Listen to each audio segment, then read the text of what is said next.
Welcome back to the World Tellers Podcast. Today's episode is going to be a little bit different. I started recording without warning, mid-conversation in our pre-recording conversation that we always have. So it's a little bit all over the place there starting out, but I think we eventually circle back around to the original topic we were going to talk about. And it kind of centers off of a quote by Oswald Chambers. And the quote says, "God does not further our spiritual life in spite of our circumstances, but in and by our circumstances." So stick with us throughout the episode. If you get to the end, I think you'll find there's some good nuggets of wisdom in there. And just, as always, pray that it's an encouragement to you guys. And thank you guys so much for listening every week. And hope you enjoy it. Decision makers, and they're really good at it. That is their gift or whatever. And I'm not like boasting in any way. I'm saying that I think I received a double portion of idea making and creativity. But when it comes to execution, it's like, no, you need another person with you to be able to do this. Do not count on me to help with this. I cannot do it. Yeah. I get it. No, I do. I You, get it. you did Some not people- get I am 50-50. not- You got 100. You got 99 and 1. And I've tried to fight this my whole life. I know it even sounds absurd saying it, but in a large corporation, you have like your you have like your your think tanks or whatever. Like that's what they do. And then you have people who like put that into effect. You know what I mean? It's just I didn't get into that position where I can use that at all. So people are like, "Oh, that's great. You started business with it." And it's like, it's not going to work. All right, now we have 35 minutes. It's okay. No, you We're guys recording. have. You guys We're have. recording. We're going. We're going. Did you start it? Yeah. Sweet. All I'll right. throw in an intro Surprise later. again. Gotcha. Wow. Oh, no. The Get Ya John podcast. Brett's like, all right, Jonathan's about to say something. Let's just fire it up and go. No. We really recorded? We are. Dang, okay. Happy New Year. Keep your head on a swivel. So John's New Year's resolution is to go from idea man to do man. At least move the needle would be a good A slight shift. yeah. No, you do need ideas, but yeah. I definitely would fall. I don't know where I would fall on the spectrum. No, I'm definitely not an idea man. That's for sure. I could never come up with something that's like an authentic new idea. I'm definitely an idea man. You are. You and Jonathan. I feel like together. I've seriously had 5 or 6 different $1 million ideas You want to share any on this So podcast? you've made $5 or $6 million. in my mind. I have 5 or 6 notebooks. I'm just kidding. I'm not trying to one-up you here, but... Yeah. But I mean, if you want to compare notebooks, Did you ever watch Mad Men, the TV series? I started, but I was like, I that can't on really get into Pureflix? it. I did get into it, but man, even when I was watching this, I was like, this is ideal. Where it's your job just to like Yeah, create something out of thin air. yeah, and then I don't have to do anything else. Yeah, and then back then they would basically put the workload on all the women, which I think women are better at getting things done anyway. But That's And we'll for stop sure. recording. Just kidding. Yeah. So how do we walk in who we are, but as a new creation? Where does one end and the other begin? Is that the direction you're going to take it? I have No, a I was different just, thought. you had a different thought. Go. No, I that's a good thought as well. Going into the new year when John's talking about, I'm an idea man. I'm not good at getting the tasks done, and I kind of resonate with that. I can feel that because it does get stressful because you're like, I have to get all the way over there. That seems daunting, impossible. You start realizing though, there's like, it's not that you have to do all of that at one time. You can't do it all in one day, which I'm kind of impatient, so I do want to get it all done right now. But it's like, man, it literally takes one bite or one step. It's just like you start taking a chunk. This one task has to get done. And then you stack that up over weeks and months and years. And then you look back and you're like, whoa, how did you build this thing? It's like, dude, one bite at a time, one step at a time. One task had to get knocked off the list. Basic stuff. Like if you start a business, I had to go meet with an accountant. It's like that takes you got to set it up on the calendar. It might happen a week from now, and you can't do anything until you meet with them. It's like you know what I'm saying? It's like you just start lining up the tasks, and then you build businesses like imagine like Jeff Bezos, who started Amazon in his house selling books online. I guess I need to create a website. And now it's, you know what I'm saying? Now it is what it is. Every one of us probably had more packages delivered from Amazon at our house for Christmas. I mean, that's what it has grown to now. Santa but it's Claus like delivered my packages. I'm glad you finally came to the proper. Every time an Amazon guy, understanding of Christmas. Amazon driver came up, I immediately ran out, had him put on the Santa Claus outfit, and then walk up to the door. I gave him a good $1.25 tip. So, Man, it's like, yeah, yes, honey, that's his sleigh. Like, where are the reindeer? Like, it runs on reindeer. See, those are just the elves. Those are just all the elves. That's not the big guy. Those are just the elves helping out. Ancient reindeer All that the used to be buddies. dinosaurs. They were now turned into. dude, I did have a weird dream last night. I've had a lot of weird dreams. But Shiloh, it was like this. I don't remember all the context of it, and I don't know if sharing it on the podcast makes sense. But she was like explaining what Christmas was all about, and it was like this proud moment because she was talking about baby Jesus and all this, and then like as the story continued, it like started to turn into like Rudolph the reindeer and all this, and I immediately had this feeling of being like, oh no, you missed it, whoa, what's going on? So it was like this. It was just like this, a little bit of everything. Christmas is all sprinkled together into Well, one. clearly you had a dream about it because you were very, I don't want to say stressed, but you were very like aware and wanting to. Yeah, but I wasn't stressed about it in that last. But I was trying to figure out how to do it right. But I found solace in what my friend and I think I shared it last week. If Trevor, right? Yeah, if Christ is the center of your life, he'll be the center of your Christmas too. So. You don't know where he lives, but he's your friend. Hinesville, Georgia. He texted me afterwards like, dude, you lived here for like 4 years. I was like, you're true. There's some level there where, well, one, Finn, I like what you're saying. Yeah, I was going to say, sorry, I don't know what that is That's a going to nice thought. I'm going to talk. something in my head connected the two. No, so No, you're good. I do think there's a lot of value there, which is what I'm, kind of hoping to work on a little bit. I will say truly, the problem I have is it is too slow. It's like I will build a company and like figure out all the bottlenecks and where we're going to have like supply issues and like how many people you need to be able to do this and that, and where we're going to run into and like what would have to happen, where you'd have to get a like what kind of website would you have to like get all of that like mapped out, but it's at 100 miles an hour. And so then and then there's plenty of times where you just write it all down, write all these details down. You're just, the pin's smoking.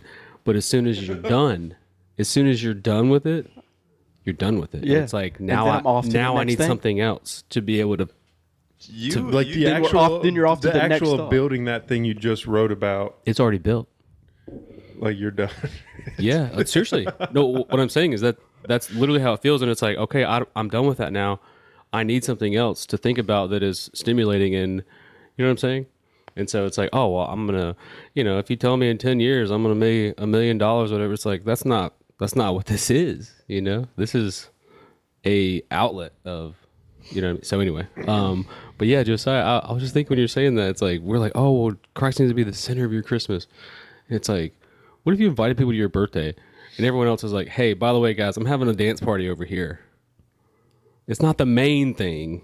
The main thing is Jonathan's birthday over there, but I'm also kind of doing these things over here. And then someone else is like, oh, well, over here, I'm playing my Xbox. It's not the main thing. I think that's been my biggest hold up this Christmas is like we got one gift for our kids each. And it was like, I don't want to give it to them on Christmas. Like we'll give it to them a couple of days before or after, which I don't even know if we pay for our present. But my whole thing is just like, I don't want to distract. I don't want to, I don't want to like take away from, I don't know. Christmas is, we'll figure it out next year, but. You're saying that it's kind of like it'd be. You're taking away from, Yeah. Yeah. See, I think the stress and the worry about Christmas is just like, that's a lot of focus on that day about like, are we doing it right? But I'm like, dude, just peel back the layers of what we do day to day in society in general. And it's like, are we doing any of it right? Are we doing any of it? Could we be doing all of our whole life radically different than what we're doing just because, hey, society says get your own private house for your family, either apartment, a house, something, but you're living by yourselves with just your immediate family. And then you need to have a car for everybody in the family, and you need to do the X, Y, and Z. You need to have these things. You need to go to these schools. You need to, you know what I'm saying? You just start building up like, this is what it is to be. It's like, that's just one way of living life. That's not the way we all have to live that life. But it's just, we get in the culture, and that's just the way people are doing things. And it's like, next thing you know, we're just swimming in the water like, yep, this is just normal. But we're not even aware that it's like, it could be totally different than this. It could be way better than that.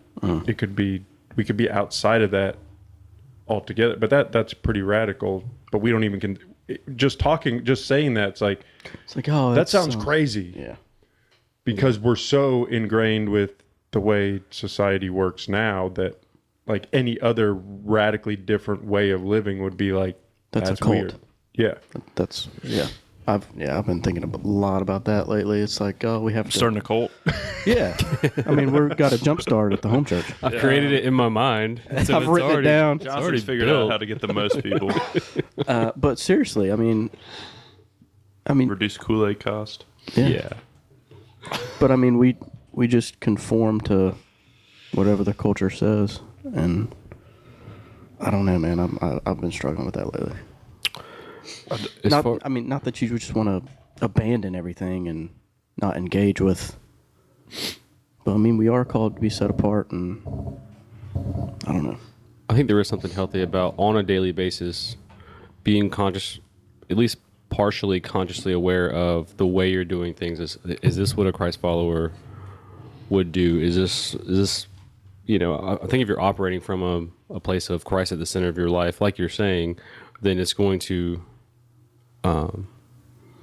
trend in a certain way. But I think it's healthy to, over time, be always kind of having that notion in your mind of like, I don't like this. Like there's even, you know, same thing with movies and stuff like that. You just kind of casually cut those out. And there's a lot of things where Lauren is like, I don't see the problem with this. Like she was letting Camden watch like the old Mulan movie or whatever. And it's got a lot of just sort of imagery about like the ancestors, and there's this little dragon that's like helping her out. And I'm like, that's the Holy Spirit. Well, so she's like, and Lauren's like, well, I mean, it's just a story. You know, it's Olaf isn't, you know, you don't have a problem with Olaf. And I'm like, Olaf isn't, you know, mimicking something demonic. You know what I mean? So it's like, there is a difference here anyway. And so he's not.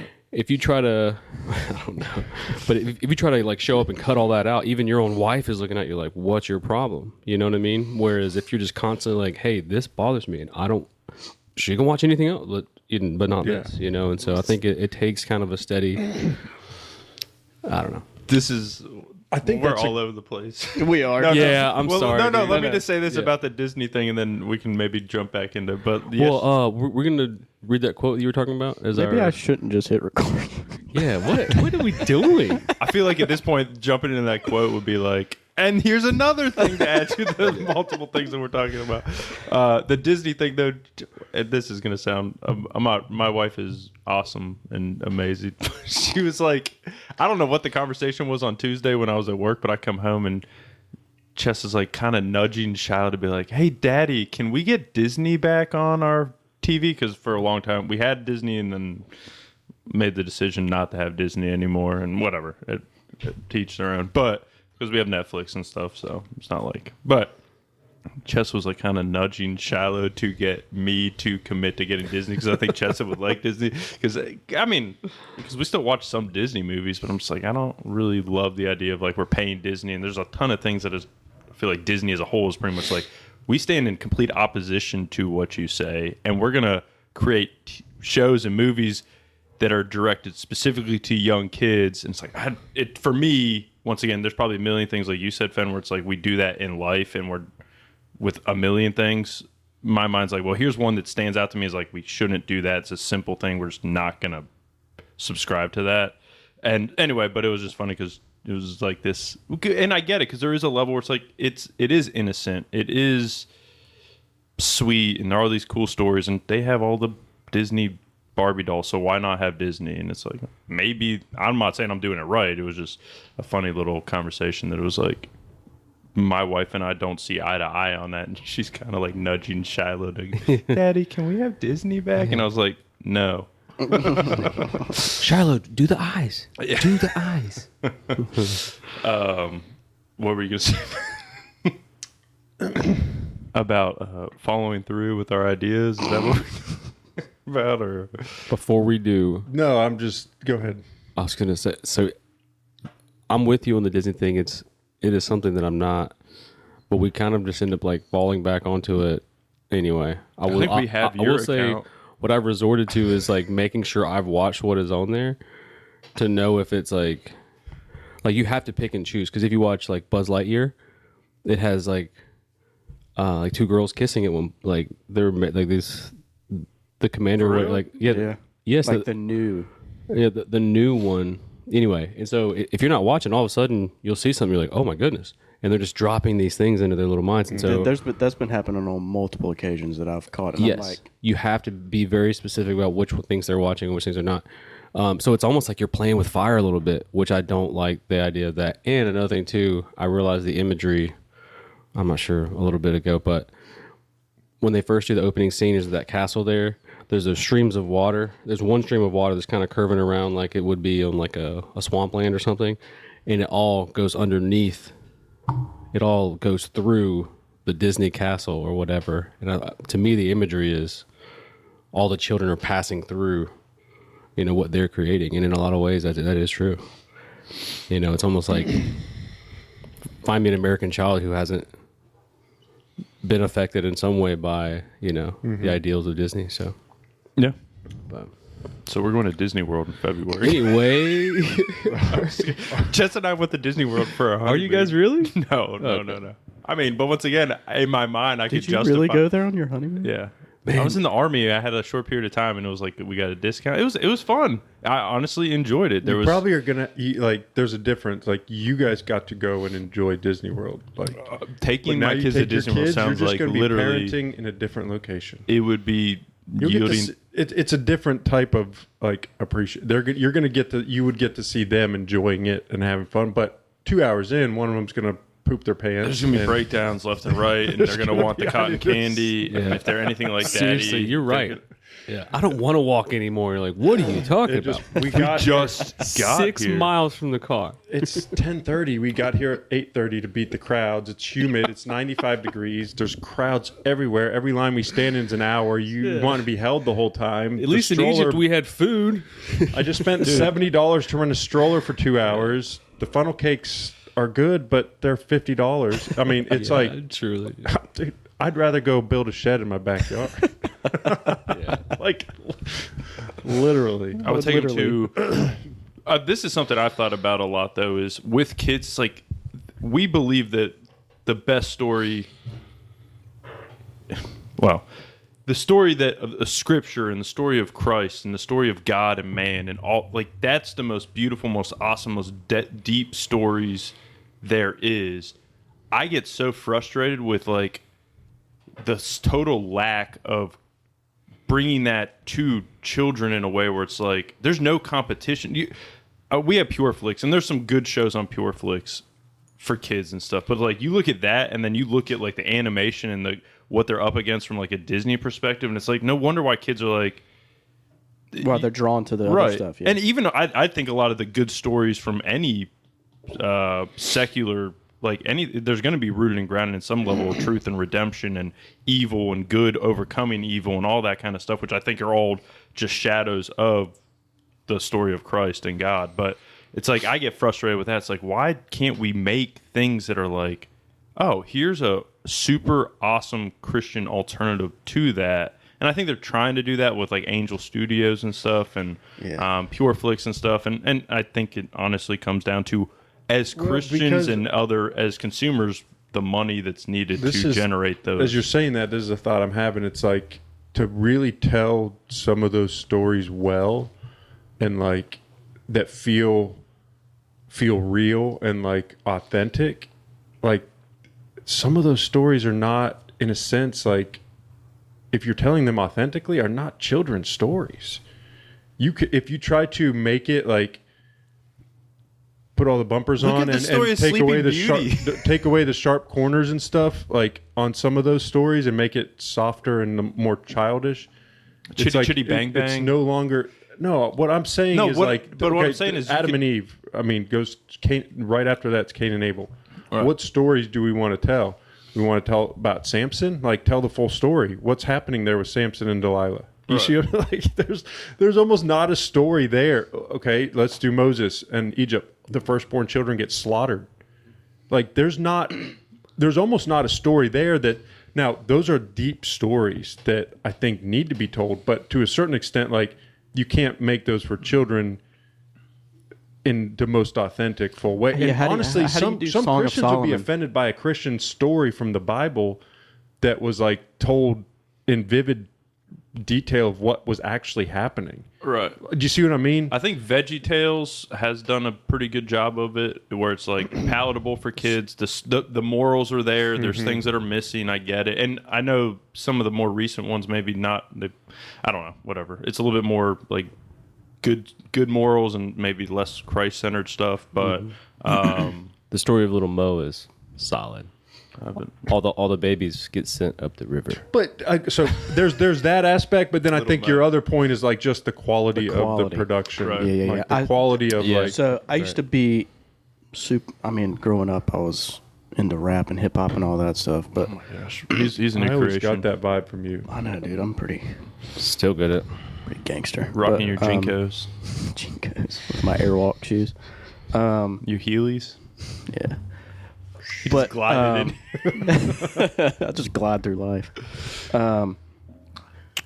But like back in like 2012ish, I got into like Christian hip hop, but it was like cheesy, and like that's kind of what you get the vibe of, has been of like Christian movies and Christian music is kind of like cheesy.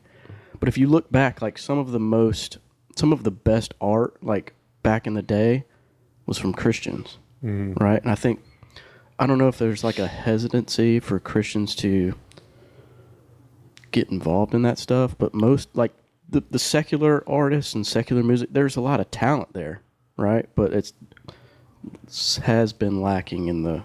I think a big part of it is money, and I think talent follows where the money is because people want to get paid for their. But I will say, and there are kind of two lines of thought going on here. One is that I feel like in the last 10 years, Christian music has come around in a huge way. Yeah. I mean, if you're listening to 106.9, I mean, the quality of the musicians and the music and everything is just. Is that a Pandora It's- station? It's all you need. Like I just ride around with that one station and don't have to worry about this song coming on and changing it real quick for my kids. Or, Camden is like me, where she'll just sit there and be kind of singing along, even though she doesn't know the words or whatever. And so, if it's on even country songs, and all of a sudden he's talking about drinking whiskey and everything, it's just like, oh my goodness, I don't. 106.9 is. I'm extremely thankful that the quality of music has come way up, and even on Christian like hip hop and rap or whatever. I mean, there's some guys who are really talented doing that, but I guess it's a matter of time hoping that that'll come around to the film industry as well, and I bet you it will, because I think we're entering an age where people are kind of like, maybe it's gone too far in a lot of ways. But and Finn, on the same note you're talking about, I think you are correct. I think a lot of times, I think there's it's hard to try to find that balance, because what I'm realizing today is I'm talking to people about, or trying to bring up the Bible to them or whatever, if they're just maybe not staunchly like against Christianity, but they're just not into it. A lot of people have heard Bible stories over the years, but they were so watered down that what they think they know about the Bible story, what they think the message was of it, is actually not right. And so I think there is a lot of times where you can try to teach your kids Bible stories, but if you change it so much, they may just leave it there in their mind of like, oh, I've already heard that. I've already heard the gospel. I already know who Jesus is. And it's just like, I think there's Yeah, there's definitely something there. Have you guys seen the movie The Blind? The guy. So I got together with Justin Willems the other day. I'm so glad he mentioned this movie. The Phil Robertson from Duck Dynasty. I haven't seen it. It's his story based on true story of his upbringing and life and stuff. And anyway, Chess and I, so I've been kind of racking my brain because Chess and I, we try to be somewhat intentional about what we're putting in front of our eyes, and then especially with the kids and stuff. And so anyway, Justin and I mentioned that movie, so we watched that the other night. So a plug for that movie, I would say, is a Christ Center, a story of redemption in a real person that's alive that most people have heard of, obviously. And so anyway, The Blind, I'm just trying to think of alternative options that are... Because I always grew up with the idea of like, I'm a Christian, but like that stuff's too corny for me. Like I just can't get past the acting, and it's like, it just puts a bad taste in your mouth. It's kind of like, that's just kind of like we talk about like the Christian hip hop, where it's like, yeah, but it just is. But I'm also some of the stuff now is like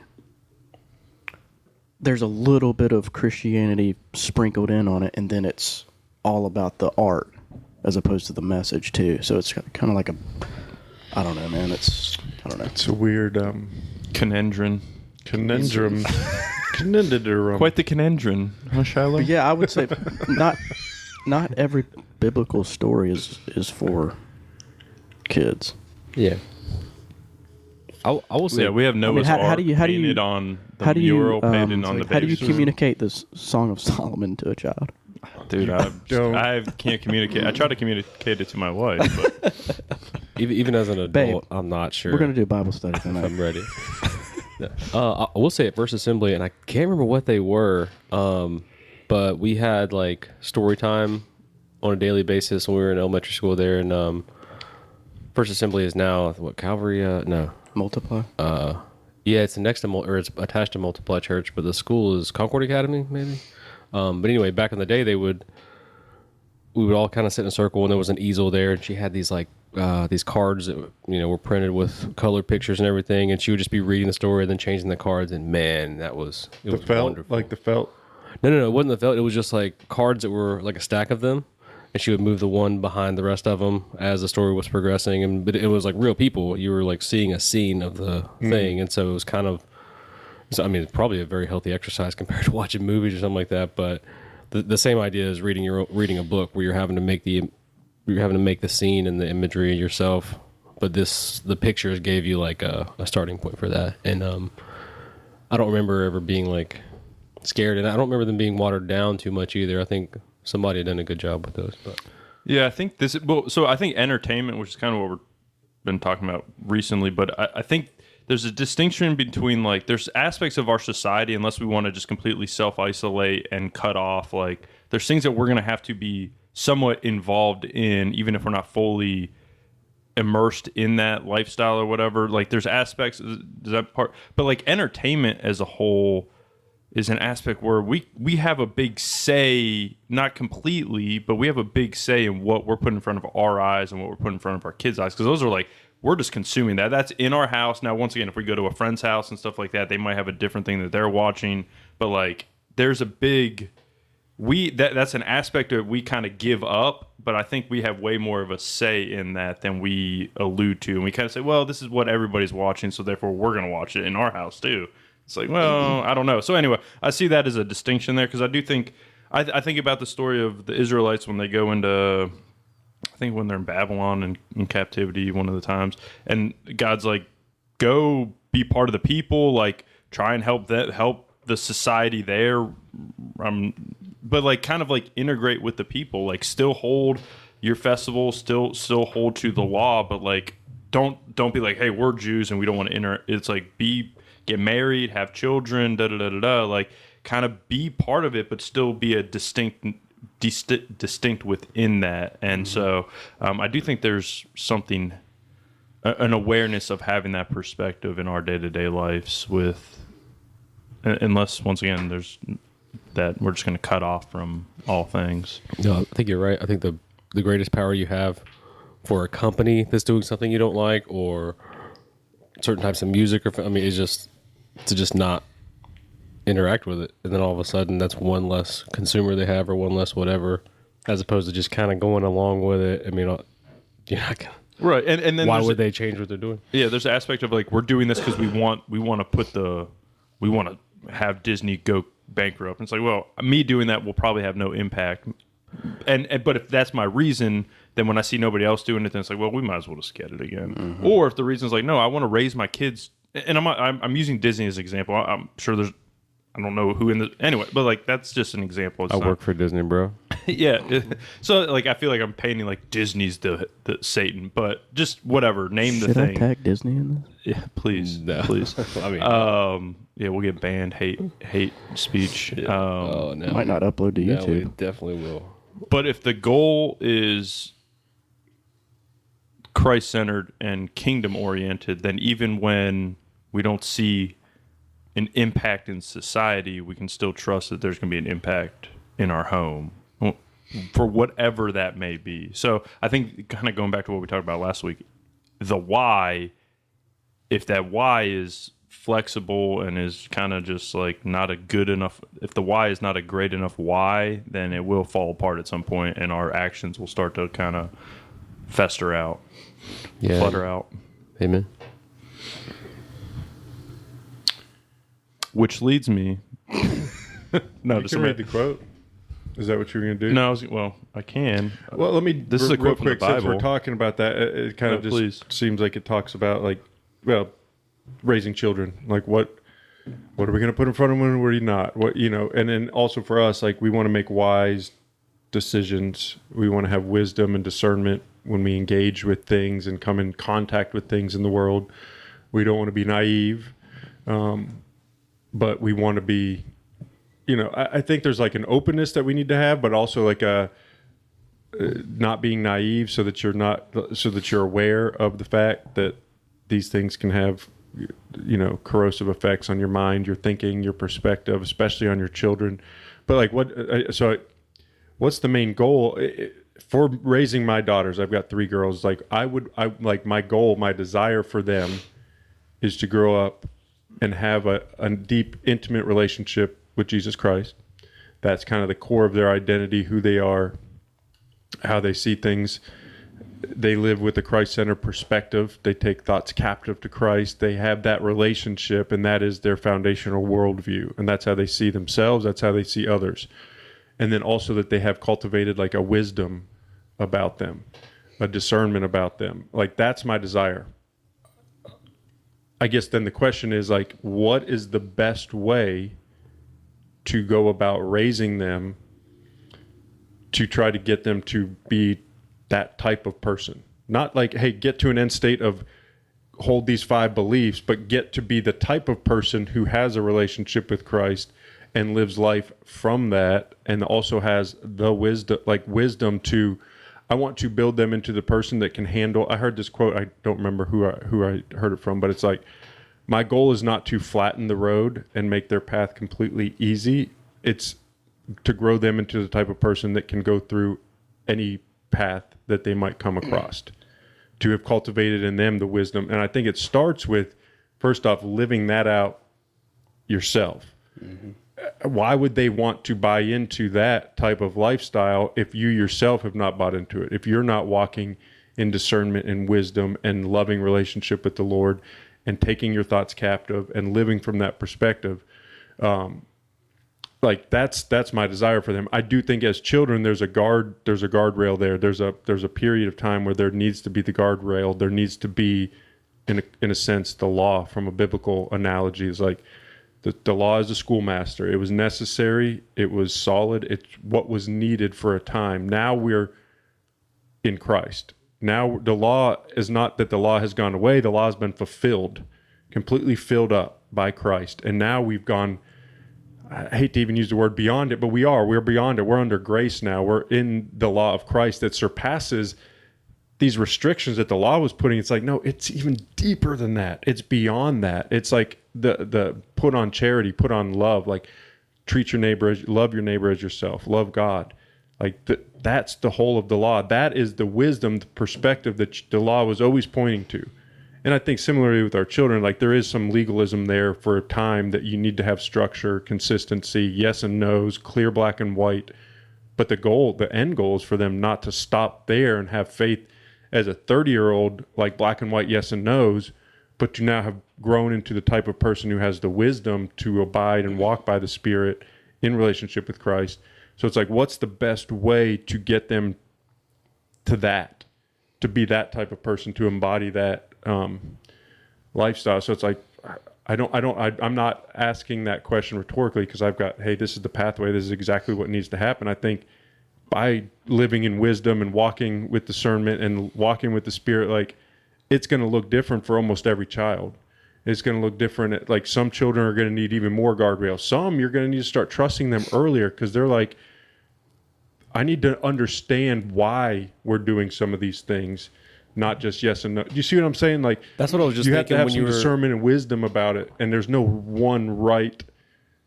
Here's the 10 rules to follow. It's like, Yeah. anyways. No, as you were going through that, I was just thinking the same thing of, and I'm sure I don't do it enough, but there's been occasional nuggets I can remember of really trying to sit Camden down, and instead of just I think in general it's easier to say, oh well, because Daddy said so, like this is the law, as opposed to, what if to get your kids to that state like you're talking about, our whole goal as parents is to try to help them understand why in everything. You know, if they're trying to identify as, hey, do you know why this is a rule?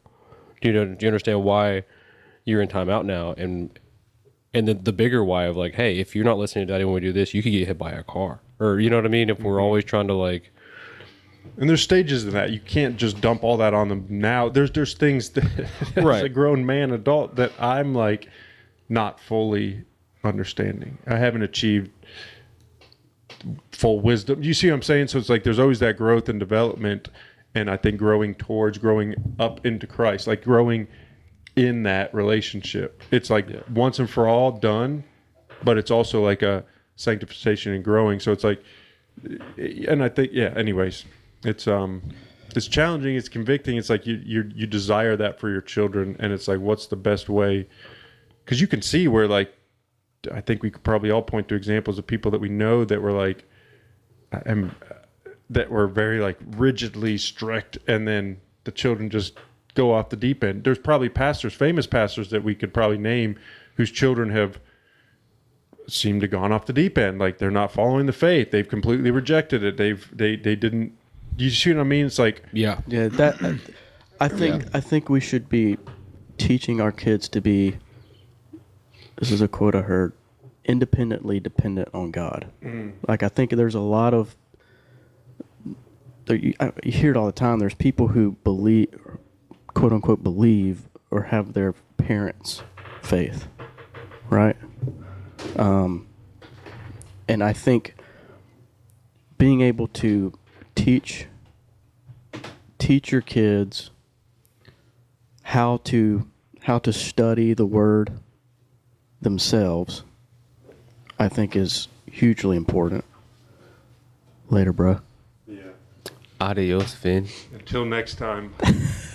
Get I'm it forward out to hearing now. what you guys have to say the rest of the podcast. Brother Finn's got to go. He's got to roll. Be a good daddy.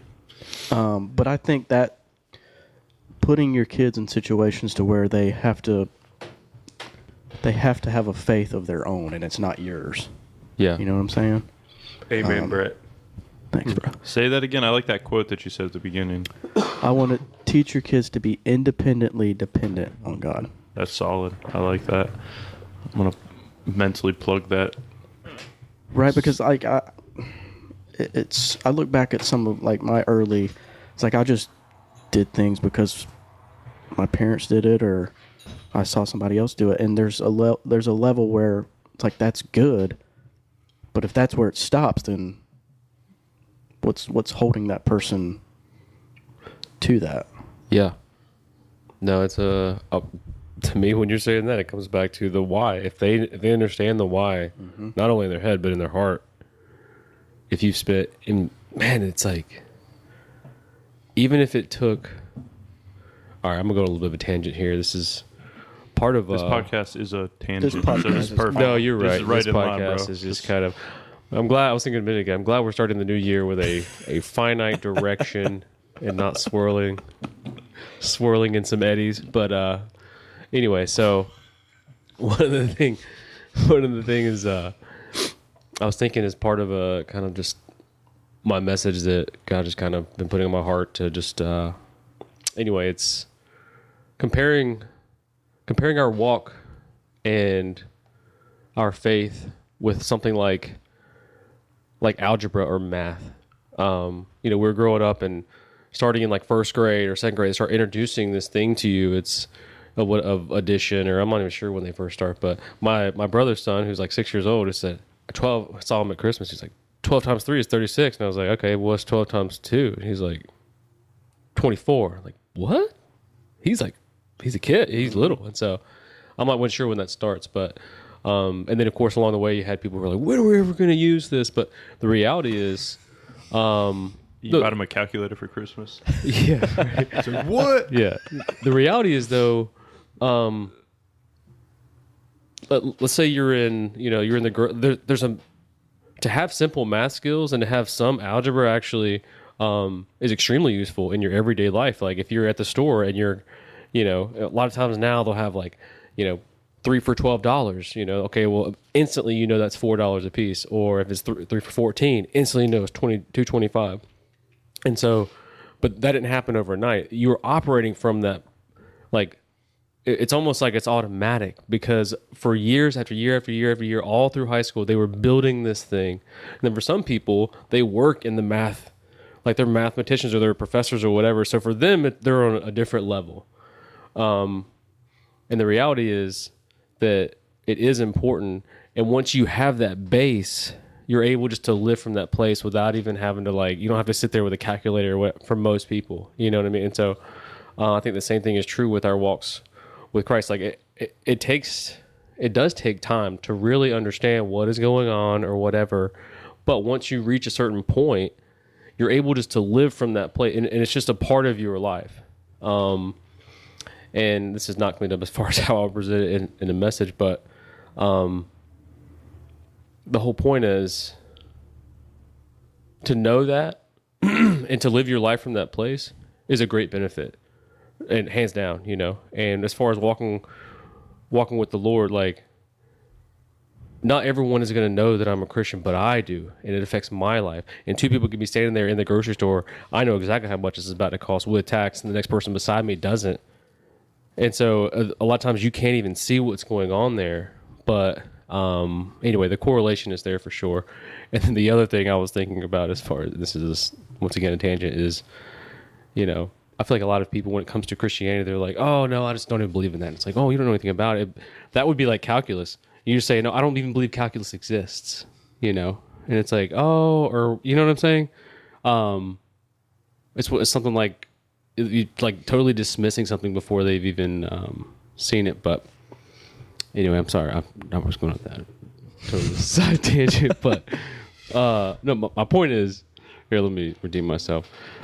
My point is, there's a lot of deep truths in the Bible, and I think as adults, you're trying to present it to someone, and someone's like, oh no, I already know about all that, and I don't believe in that. And it's like, the fact that you don't believe in it means that you don't know about it.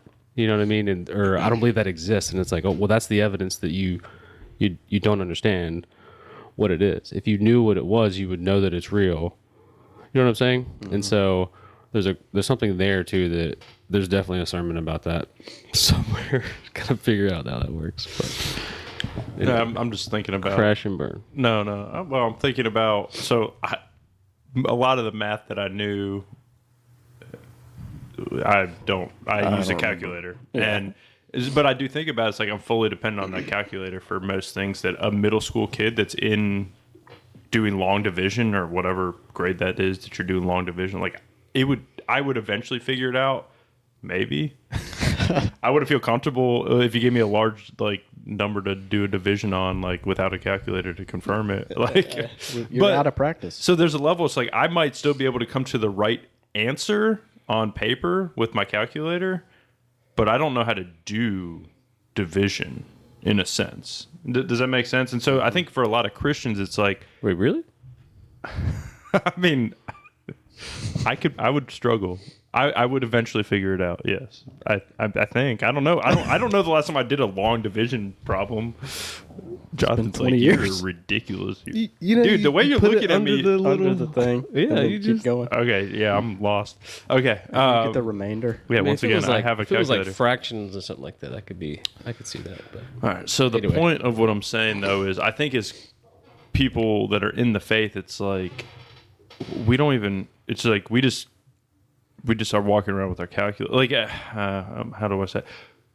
We might be able to come to the right answer, but we have no idea how we got there. And it's because we're kind of holding this propositional truths, like what Fence says is like we say we believe the same core things, and those core things would then say, if you believe that, then you're a Christian. And I'm not saying that you're not a Christian, but like the actually getting there and working that out in ourself, like working that, being able to understand that and to know God is eternal life and to know Christ who he sent, like that idea of actually knowing that, like in an internal sense, is different than we'll come to the same answer. One is just using a calculator, and one is actually being able to walk that out and do that division by themselves. Anyway, I'm trying to use what you're saying. no, I've taken us to a place where We can't I had like return two from. thoughts coming together. Anyway, please forgive me, anyone who's. No, you're good. Does that make sense though? Yeah. Probably not. But Yeah. just trying to think about being able to make it real to us. I guess it then comes back to your quote of being independently dependent, where it's like I don't just say and profess the correct answers because that's what I was given the correct answers at growing up. My dad, my mom, going to the school or the church, they gave me all the right answers. But then like the moment that like thing hits them in the face in life, because that will come, those right answers aren't going to hold up to that unless there's that I know how to. I know why those answers are those answers. Oh, I see what you're saying for sure. So like I know how to get there because I know the pathway. I walked that pathway. I walked with Christ. I don't just say, "Oh, I have Christ." It's like I know Christ. Yeah. I There's don't that know- difference there. We I can don't know- say this. Yeah. I don't know about him, but you have to have those truths. You have to have those answers. But I think a lot of people, they have the answers over here, and then life is over here, and it goes back to the silo thing. All right. That yeah. I heard a quote the other day, and I don't know who said it. So that's awesome when you quote something you don't know who. You can't give credit to who it is, but he said God doesn't care. He's not interested in our spiritual life. He's just interested in our life. And it's like That's what we do. Is we separate. right. It's things. like, oh, my spiritual walk's really strong right now. My quiet time, and like, and I'm not discounting those things, but God's like, just care about your life. Yeah. Not just this specific little time over here, but I care about your life. And those things, those specific times over here can help your life walk in accordance with, your faith that you profess. But like, there's no isolation. I don't just care about this. I care about all of it from start to finish. Which then probably goes into how we parent our kids. How do we walk that out in the day in, day out with our kids in our home, in our workplace, all that.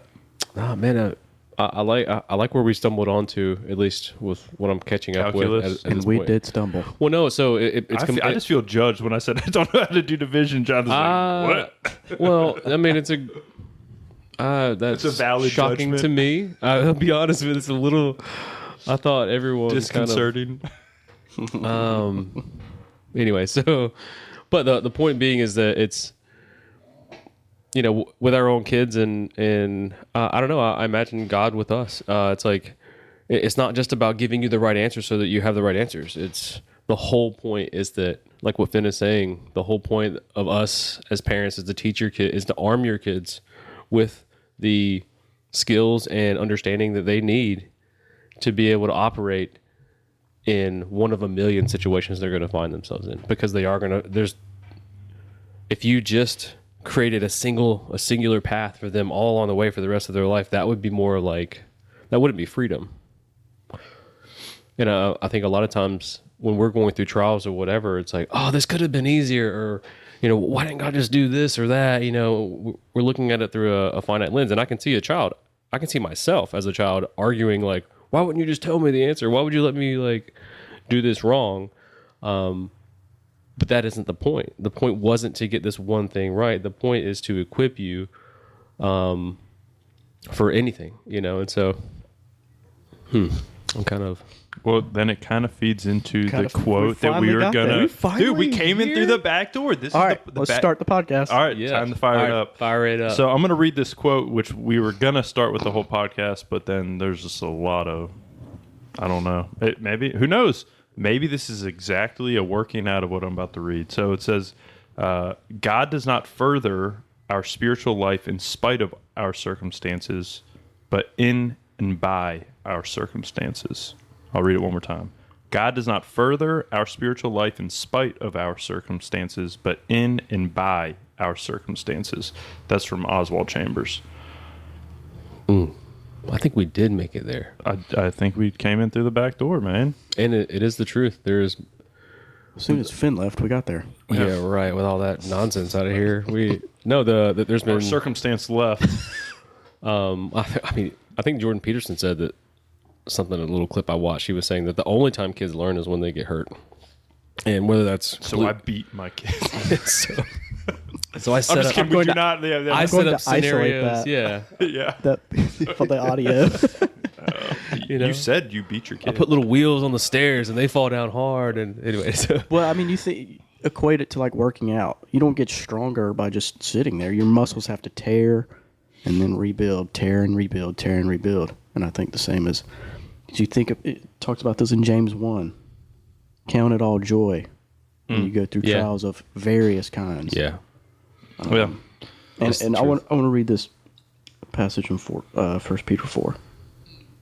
It says in verse 12, "Beloved, do not be surprised at the fiery trial when it comes upon you to test you, as though something strange were happening to you. But rejoice insofar as you share Christ's sufferings, that you may also rejoice and be glad when his glory is revealed. If you are insulted for the name of Christ, you are blessed, because the Spirit of glory and of God rests upon you.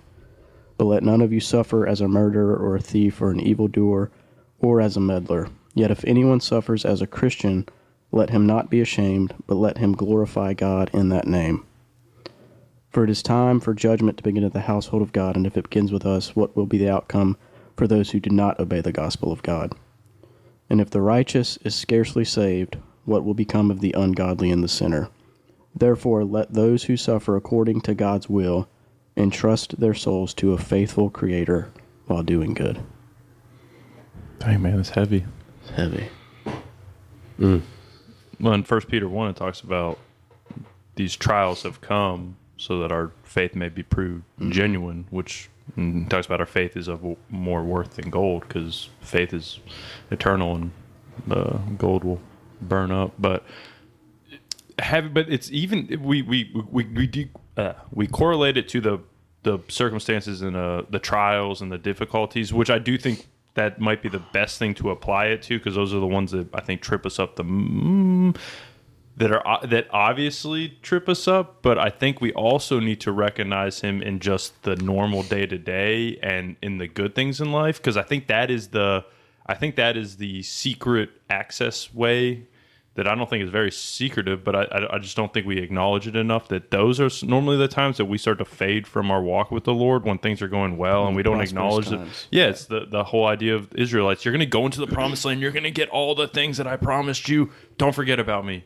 You forgot about me. it says it over and over. Right. It's like it's And so it is, like when you read it, it's But then again. it goes into that idea of the trials. Like, so then the Philistines came in, and then the Babylonians came in, and all those things were to correct them to turn back to God. Like that, those trials are there not just to be like, okay, I'm done with you. You messed up. I'm done with you. It's like, unfortunately, you brought it to this point where it's going to require some heavy trials in order to get your heart into a posture where you will finally turn back to me. And so there's that aspect where he's continually trying to use, like, I will bless you, but don't forget the person that's giving you the blessing. Don't forget it. Don't take your eyes off of me, because sometimes those blessings will lead to the biggest curses if you're not oriented properly. Yeah, I think those.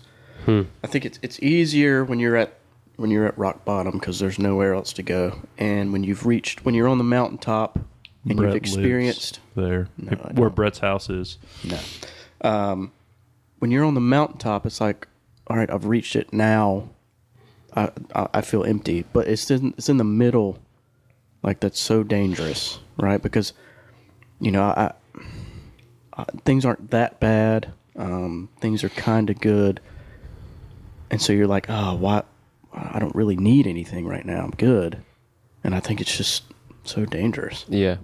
The door handle's broken, but it can still kind of use it. So it's been 6 months now. And we Yeah. kind of know how to jiggle the handle just right to get it open. It's If I like, can't there's get- a lot of things If I in can't life. open the door Yeah. that I really need, Right. It's not a problem until I can't get in. No, yeah, I think there's a lot of things in life that we just sort of conform around. And I'm not sure if that follows what we're talking about here. Anyway, but no, I love this conversation and the fact that we've come full circle. I think a lot of my mindset in general is about, oh, how does this apply to my kids? But the reality is, how does it apply to me as well? I mean, so and us as adults. I think like James is saying in James 1, there is tremendous. What if we genuinely we're operating from a place of a relationship with God? So I'm not trading that. I'm not trading. Oh, well, because I'm comfortable. Like what I hear when God is saying, "Hey, I'm trying to bless you. I'm going to bless you, but do not forget about this, or otherwise, like that's priority one. I will have to, like, Right. my first priority is to bring you back to me, and so it's almost like, don't make me do that, Right. because I will, because that's the best thing for you, you know, in love. And so one, operating from a place as an adult where I'm firmly rooted in Christ, no matter what. That's first. Which opens the door for blessings, but also two things. What if we really saw like all the trials in our life and our kids yelling, or all of a sudden we got behind a wreck in traffic or whatever, literally all of it in some ways teaching you something. And that's the reality. And what if we literally saw all of that? It's like, okay, Lord, I'm not sure what it is you want me to learn from this, but your will be done, and being open to that, and even like actively seeking of what is God teaching me here, and how is it going to equip me for the future better, you know? And I'll be the first to admit, my kids, there's been a lot of moments where it's just bubbled over. It's just too much. It's just testing my patience too much and moving the needle too much to where, you know, I get upset or whatever else. But the reality is, looking back now over the last 3 years, the level of patience and the level of chaos that I can operate in and it not like eat my lunch has changed tremendously, you know? And so they are literally training me to be a more patient person. And so count it all joy, brothers. You And know? if you didn't have kids, and if you didn't have that, then a lot of people put themselves they've isolated themselves from all their problems and trials so much to where there's a false belief that, no, I'm solid, man. I'm solid. Like, I got love, joy, peace, patience. I got it all. But they minimize as much as possible the possibility of those things coming in contact with something that would test them in that. And kids are one of those things where, unless you just like, hey, I'm not going to live here for the next 15, 20 years while they're growing up, like you're in that day in, day out, because they're gonna test you left and right.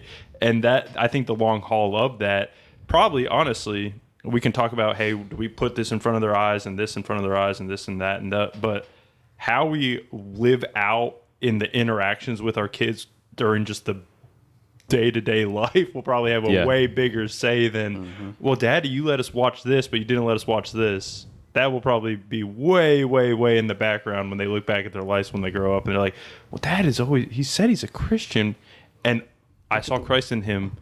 Or, Daddy said he was a Christian, but his life looked completely different right behind closed doors. it probably won't even be that thought. It'll skip that step and just be like, no, this is what Christians do. Right.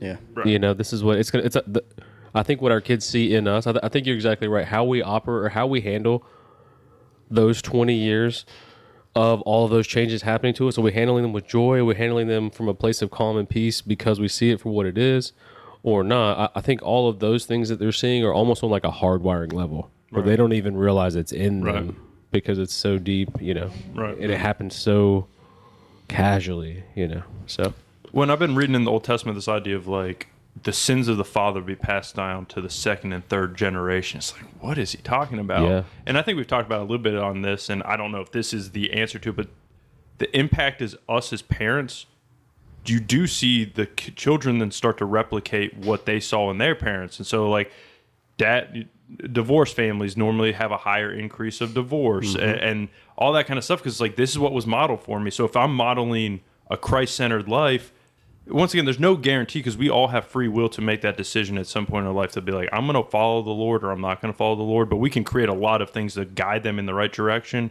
or not. And I do think there's a lot of things where childhood impacts have such a weight on grown people that are elderly, probably they're lived their life out of a place of what happened to them in their childhood, even if they don't fully recognize it as such or not. So there's this, and then that gets passed on to the second, third, fourth generation. You see the generational impact of how parents operate, and I don't know. Yeah, the ripple effect. Right. Yeah. But the cool thing is, God is in the work of redemption. So if it's like, man, I've been dropping the ball as a parent, or hey, my parents didn't model this for me very well. Like, how it sounds like I'm doomed also, and I'm already kind of going down that. Like, God is in the work of redemption. Like, I spent the first 2-3 years with Shiloh and Uriah, where it's like Christ was not the center of my life whatsoever, and then I spent pretty much a year physically there, but mentally and emotionally absent from them, because I was just going through I was living in my own darkness, and anyway, so it's like, but God can redeem all of those things. So it's like, it's never too late to start. And so, Oh man, There's always an on ramp. to me as you're saying that, because it's true. There's a reason why you're a new creation when you are reborn in Christ, and you have it's almost like a new bloodline comes into you. You know what I'm saying? Yeah. It's like, oh, my father now, much as my father in heaven. Essentially, no offense to my dad or anything, but it's like, now the example I have is a perfect example. And, of course there's going to be a ton of pull, there's a lot of me that it's always going to, there's a battle there of Christ in me versus my flesh in me and everything that is selfish about myself, but that we have inherited from generations all the way back to Adam, so there's always that, the flesh versus the spirit thing, but we have the ability to start, like every generation essentially through Christ has the ability to reset, the sins of whoever, you know what I mean? well, and it then ties in a little bit of what we talked about last week, where friend was like, yeah, a lot of people kind of like, all right, I'm going to try and, eat better and stuff. In the moment they have a bad meal, it's like, well, I had a bad meal earlier, so I might as well have a bad meal again, as opposed to what I think Christ is inviting us into is, oh man, I messed up earlier. That doesn't mean I have to whatever. The day's ruined. I've been flipping out on my kids. I'm just going to continue to do that. And we'll maybe tomorrow we'll recorrect. But it's like, no, I messed up earlier. Now God's like, here's an invitation for you to go humbly to your 4-year-old kid and be like, hey, I'm really sorry about how I acted earlier, and ask for forgiveness in that. And that, that's powerful. There's something humbling about that as a grown adult, because there's so many things which like, I could justify this because you were acting like a complete and utter turd. Yeah. My 3-year-old made kid. me this way. yeah.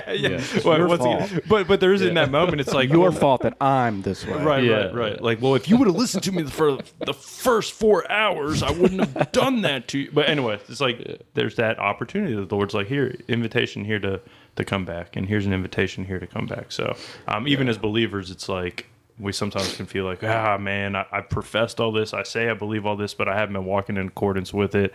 Whatever. Like, I've just dropped the ball. I'm too far gone, kind of stuff. So, And once again, those are probably not thoughts that we actually verbally say out loud, but it's like our actions walk out that, I messed up. I'm just living in the flesh, and just so be it. And Yeah, but you don't have to. Yeah. Man. the flesh has been crucified. Romans 5 and 6, man, read it. Oh, Romans 6, brother. If I had a nickel for every time I've apologized to Camden, it's like, can you forgive me? And okay, sometimes she'll joke around. I think she's joking. She's like, no. No, seriously, Dad, this time. Like, you will forgive me. I'm back. Forgive me! Man, it is a praise report, and I don't want to, it's not to, I don't know. It's not to boast. I hope it's to inspire. But I was under a lot of stress. I'm applying for the Concord Fire Department, and Shout out. so if anyone's a chief out there and wants to, so it's just a lot of stress about getting all this stuff done they want you to have and everything else. And so I was at my parents' house, I had the kids over there, my mom was watching them so that I could anyway, and I guess I was noticeably under stress, and my mom was just like, hey, come here, let's stop for a second. and we're standing in the kitchen, and Cayman's kind of off to the right, and she was like, "Let's pray." We just Amen. stood there, we're holding hands, and she's praying, and man, it was beautiful. And so like I'm almost just because of the situation, you know, like I'm almost like getting choked. I was getting choked up just because of how sweet my mother's prayer is over this, and just the situation. And it's just like, man, praise God, like praise God, this is beautiful. And then afterwards, you know, as she's saying amen, I'm realizing that Cayman's still standing there, and I guarantee she's watching. And I look over, she's looking at us, so I go over and give her a kiss with it. But in my heart, I was like, man, this is one moment that I hope that she remembers, or she might even remember. It just may go down there deep, you know what I mean? It's like, oh, this is how we handle situations when we're stressed. And I don't know, I just praise God that moment happened, and she was able to witness something that wasn't, you know, just real. And so, yeah. Well, that's the opposite of the generational curse. It's like, here's a mom praying for her son while the son's daughter's there. It's like that's Generational blessing. yeah, that's that. Is it the Aaronic blessing? Where it's Aaronic, like, yeah. yeah. Where it's like, you know, may you be blessed generation upon. Yeah. But It's like that idea. It's the what comes to mind is the proverb, and almost everyone, including Dave Ramsey, uses it as a money reference. But I've always seen it Dave. at least as both, if not more than what I'm saying. Of it says a wise man leaves an inheritance to his children's children.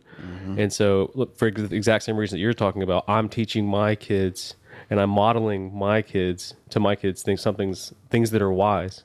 Eternal And things. right, so their kids will be able to see that essentially, or that they'll teach their. And so, you know, I guess it could go both ways. I guess you could leave an actual inheritance to your children's children, but either way, it is an inheritance of I'm something hedging my good. bet. I'm trying Yeah, to do both. I'm gonna cover them all. Hey, you guys want to be millionaires and not have to work and destroy Not yourself? have to be dependent on the Lord. I got you. Well, Yeah, once again, I got you. Those Right. blessings sometimes Seriously, can is become it curses. is it really a blessing? Yeah. So- Yeah. Closing thoughts, Brett. DJ Brett.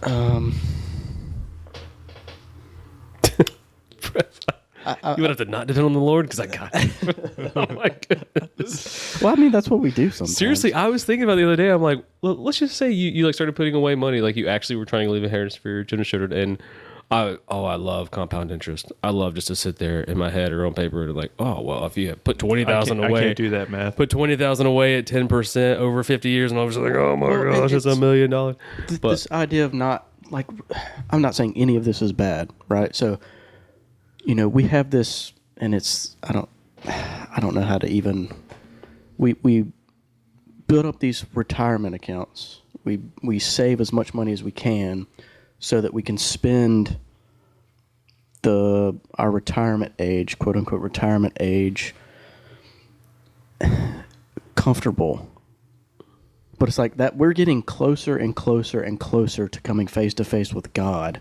And we're so focused on spending our last moments here living in comfortability. It's weird. yeah, It's weird, right? Because we're so focused on ourselves. It's like we're getting closer and closer to coming face to face with God. Shouldn't we be becoming more and more focused on that? And that's what I don't know. yeah. Trust And me, I'm not saying I've thought about this a any lot. of that is bad. No. I'm not- I've thought about it a lot. I think in general, the mindset is like, hey, at some point my body's going to break down. I don't want to be homeless then. You know, I think that's where it comes from. Now, this day and age, you know, you're probably going to be okay because of all the programs or whatever. But anyway, so either way, it's like, but I think there's definitely a whole conversation about like, okay, well, is having everything you want and being completely comfortable like actually good for you, or is it still, you know, because we're human beings, we're still going to want to accomplish something. So I don't know, but that's a different. I think it's the opposite of how you're supposed to run a race, right? Like you should be finishing like at a dead sprint, like Yeah. collapsing over the finish line.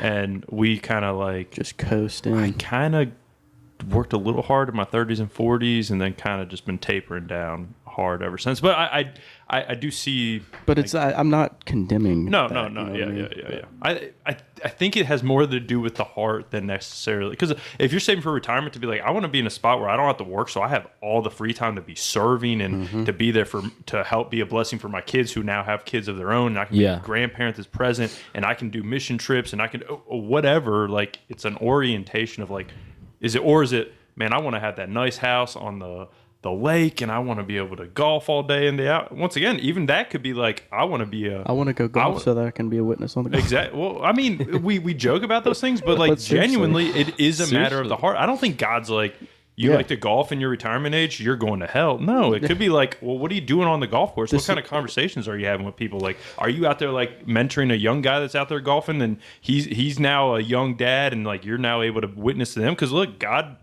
people on the golf course need God just as much as people that are in the alleyway. It's like we see everything in light of eternity, right? And there's nothing that's not sacred. There's no moment that we can experience that can't be used for His glory and His honor, and to bring people into that. even my IRA. That's right. And I mean, I guess. You can't. In some regard, this may. I mean, I'm trying to throw a bone here too. Like, Jesus would go up on the mountain and take a break and just kind of rest or whatever. You know, I do think there's activities that are healthy for what our bodies need here on earth, you know, like, or I guess I'm sure if that might be a spiritual, where you just like, I just need a break from, I just need to just have time with me and God. And there were definitely times where I was on the golf course and just would play by myself and walk. Yeah. And it was good. It was good for me. Yeah. It was just, it wasn't about the game. It was about the time, you know. So I can see, without condemning all the golfers out there. Well, I'm a golfer. I mean, I think you're more than a golfer. I got a quote. Never mind. We can say this for nothing. So I heard. I probably need to think it through fully, but he was talking about like spiritual disciplines, like quiet time and time in prayer and stuff. And once again, Jesus modeled this. He said those are not the ends; those are means to the end, and the end being communion with God. And this idea of being like, if you're in communion with like Brother Lawrence, the practice of the presence of God, this idea of like he's washing pots and pans, but he's like weeping tears of joy because he just senses the presence of the Lord. And so he's not like this isolated time of quiet time. And so what I don't think the idea is like we should neglect those things, but I was just thinking about it in the context of like people that go to the gym normally go to the gym because it's like they've been working a desk job all day, or, you know, they're probably not super active during the day. But if you're like a landscaper or you're out like working day in, day out, they're probably not like, or a farmer that's out working like in the field all day, they're probably not like, now I need to go compensate by going to the gym. No, because they're living a life that's like active and fit and stuff. And it's like, anyway, I think the analogy, I haven't thought it through, but it's just giving me a perspective on, are the quiet times there to be like, I guess it's less of, am I checking the box, or more of like, am I growing myself closer to the Lord? Maybe that's kind of a good way to think about it. Yeah. Anyway, we are all over the place. Yeah. What a messy way to end a messy podcast. I'm just kidding. No, I'm just kidding. Forgive us. So don't do quiet times. Don't pray. Go become a farmer. Get rid of your IRA. Sell all your possessions. Yeah. Delete and give Disney. to the World Tillers podcast. Yeah. Souls for Christ. We're an actual nonprofit. Yeah, you guys are. Yeah. Oh, seriously, man. I went to Praise Report, went to Josiah's house the last time I was over there, and Josiah's been working away, and he's already got like 2 boxes ready to ship, and well, not packed yet, but almost. One's pretty much packed. So you even packing too? I'm just nickel and diamond, bro. That's my spiritual gifting, nickel and diamond. So. Julius, you are my hero, man. Seriously, nickel and dimer. You were a doer, and I am envious. Well, I'm not gonna use the word envy. I'm proud of you. I'm proud of you too. Thank you, brother. Amen. And I was getting stressed about this. And Brett's all right. I was getting stressed about, because we're trying to get a website that is able to receive payments and stuff, because people don't write checks and stuff, and we want to make it streamlined and stuff. But Jonathan and I, neither one of us have a gifting in that. And Keenan, who went down to El Salvador with us in December, has been kind of, I don't think that's necessarily his specialty, but he has some IT and was it coding? Anyway, yeah, he's legit. He's been, I think we're almost at least to have a functional website, and I think we can do some enhancements on it over time, but at least having a platform that like we have a website now, I think would be a huge blessing to the organization. Yeah. One, to be able to like, no, we're legitimate nonprofit, here's our website. Anyway, so I was getting a little stressed about that yesterday. I was kind of praying about it, and I was like, there's, because I want to reach out to Shoe Show, and I was actually thinking about the company that we ship shoes from. Like, Tukaha. I'm like, maybe they would write up like, hey, we're a nonprofit. We've been using you for like years. Is there a way to maybe discount, or like, will you not make us pay for all That's these? a great Anyway, I was like, I idea. never even thought about that, but I was like, what we need is to be able to like, look, here we are, without having, anyway. So that website, I think, will open up some pathways that we can at least then, I don't want to say market ourselves, but Julius. mention ourselves. So anyway, but Keenan then sends a message partway through the day yesterday, like, hey, this is what I'm working on. And I was like, praise the Lord, because I'm starting to feel this little stress about things, and things aren't being done. And we need to. It's like, no, just like Fen said, it's like, it doesn't have to be all. We don't have to eat the whole elephant right now. One bite at a time. Yeah. Yeah. And I'm gonna throw it out there. I don't know if I've mentioned it before. Doing some type of a live podcast for the Souls for Christ. Ah. Somehow, some way. I don't know. Wow. Dude, Yeah, whoa, let's, we're get the word Hopefully, Pastor Soto and the pastor from L.A. and Joseph. So maybe I think that might be sometime this spring. There's a lot of things up in the air, but that might be an awesome time. Yeah, they're supposed to be coming here. Pastor Soto and who was it? Joseph from L.A. and Yeah. then Joseph's dad, who's the pastor of the sister church in L.A. Oh, cool. So I'd like to meet him. might make a trip here. A lot of question marks up in the air, Yeah. but that would be an awesome time to do it if you're going to do it. Maybe get some pupusas out front. You know what I'm saying? Brett, I like Get where your your head's shoe at, man. drive. I like where your head's at. Shoe drive. Yep. Yeah. Honestly, another plug. I feel like a lot of people see we get a ton of shipments of or we get some large donations of shoes, but those small donations of the 1, 2, 3, 5, 10 pairs of shoes are like Yeah. just as big of blessings. Like all those things, all those shoes will not go to waste. So if you have, so anyway, I feel like some people's like, oh, they don't need our couple pairs of shoes. Yep, no, we would love to have them. So I'll reach out to Jonathan and I, or Brett. Brett's helped out a lot with this stuff. I'll pass Except it along. for, I was thinking this, dude, the last 2 times you helped pack shoes, one you almost cut your finger off, and the other time you threw your back out. And I'm just thinking, dude, our nonprofit does not have a workers' comp policy, My and I don't know how that True. My I'm life, like, you my are a life- liability, bro. My life was a drink offering. There is a need to be physically. Break my body. It's like, dude, my finger is hanging on here. I'm like, what happened? Yeah. It's the tape, man. I was been meaning to say I need to speak to your lawyer. yeah. How much do you have in your account? Look, We don't have enough to. we If you could pay me just settle cash- this now. If you pay me cash, wanted I'm to. suing you guys for $1 million. I'll settle for $2,000. We need to pray for it. Oh man, our longest podcast yet. Oh, really? And it Of was- just rambling. Okay. It was a melting pot. Dude, there of- are some nuggets in there, though. Yeah. There are some nuggets. Yeah. If you do some heavy editing, we could probably get down to like 10 minutes of just gold. Yeah. Count it all joy to anyone having to Listen to our experience to this anyway. So, podcast. All right. yeah, we'll pray. Pray it up. Father, thank you for being with us, even when even when we don't notice that you're there with us in the fire and in our circumstances. And Lord, we thank you for the trials that you put in front of us, and for the lessons that are the little nuggets that are within those lessons, Lord, that you've you provided so that we can learn and so that we can be equipped for what is ahead, and for the circumstances that you are equipping us for. Lord, we thank you, and we do count it as joy, Lord. We ask in your name that you would help us to see it that way on a continual basis, so that we can have a heart that's ready to grow. And Lord, thank you. We love you. Amen. Amen. Amen. Till next time.